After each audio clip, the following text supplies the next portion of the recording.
moving from breast removal to breast conservation, from breast conservation to breast conservation with oncoplasty to give even better cosmetic results, moving from complete axillary node removal to sentinel lymph node biopsy, and in cases of axillary node removal to lymph node and lymphatic to venous anastomosis or joining.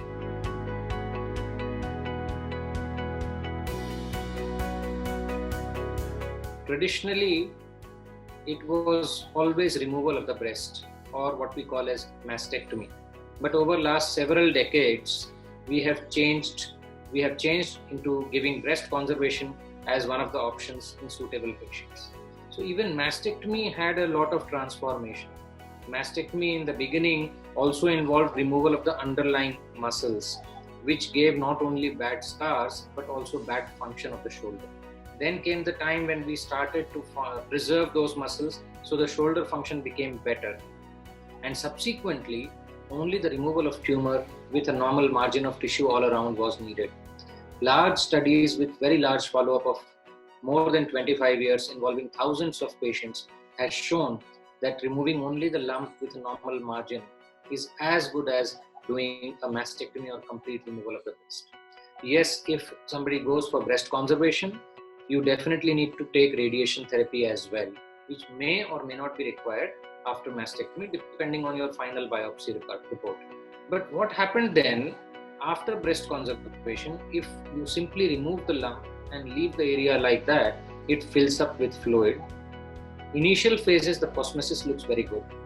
But once radiation is given and healing happens by fibrosis, the skin is pulled on one side, the tissues are pulled on one side, and the ultimate cosmesis was not very great. Sometimes it was actually quite bad.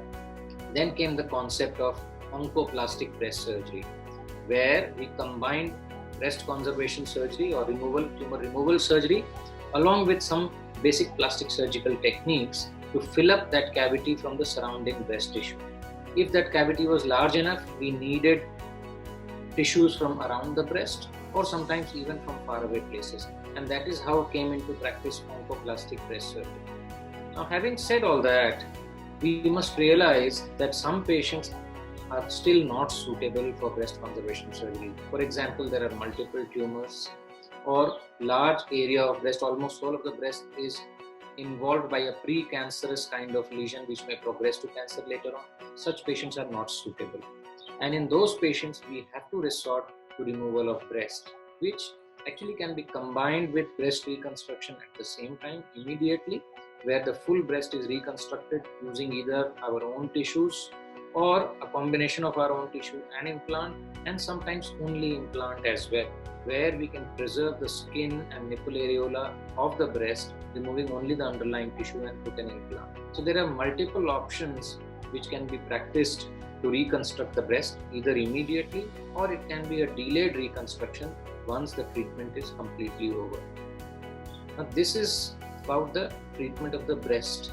The second part of surgery is treatment of the armpit or axilla.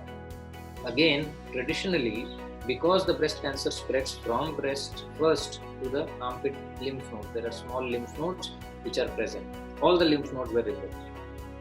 But then it was seen that when we remove all the lymph nodes, the chance of arm having swelling and also having some shoulder dysfunction was quite high. Almost 25 to 30% of the patients would complain of some kind of swelling. The severe swelling would be in much less number of patients, but nearly one third would have swelling. Now, what to do about it? Because many a times none of these nodes were actually involved by cancer but were removed.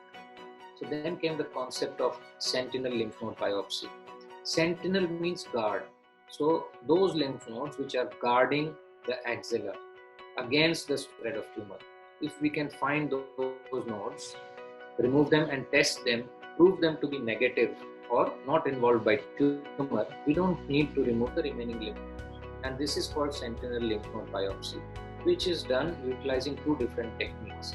We inject a radioactive material in the breast which travels through the lymphatics to those sentinel nodes, and we also inject a colored material which is usually a blue colored dye which also travels there. Then we identify these nodes with the help of naked eye, which will show us blue colored nodes, and also with the help of a gamma probe which will detect the radiation emitted by those nodes.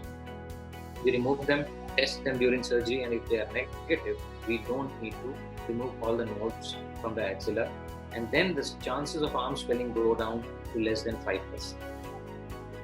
Even if we have to remove those nodes because they are involved by tumor, there is another technique which can help in preventing the swelling of arm, which is known as lympha technique or lymphovenous anastomosis. The lymphatic channels which are draining the lymph from the arm or the upper limb, they are cut during the surgery. So they are identified and they are joined to the remaining veins so that the lymphatic drainage is not hampered to a great extent.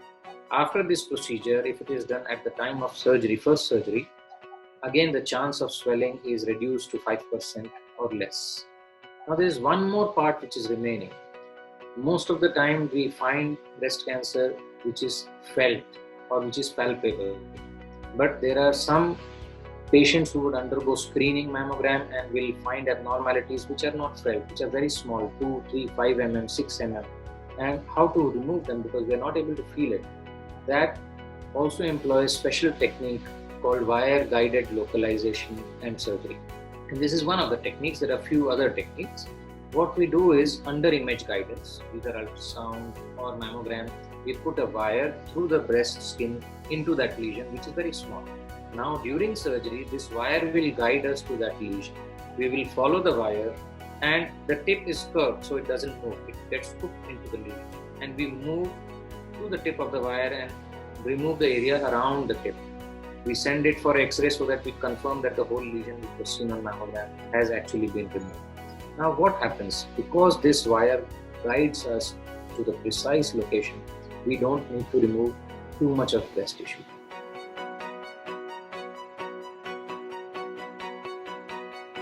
Subscribe to our channel and press the bell icon for more videos on cancer care.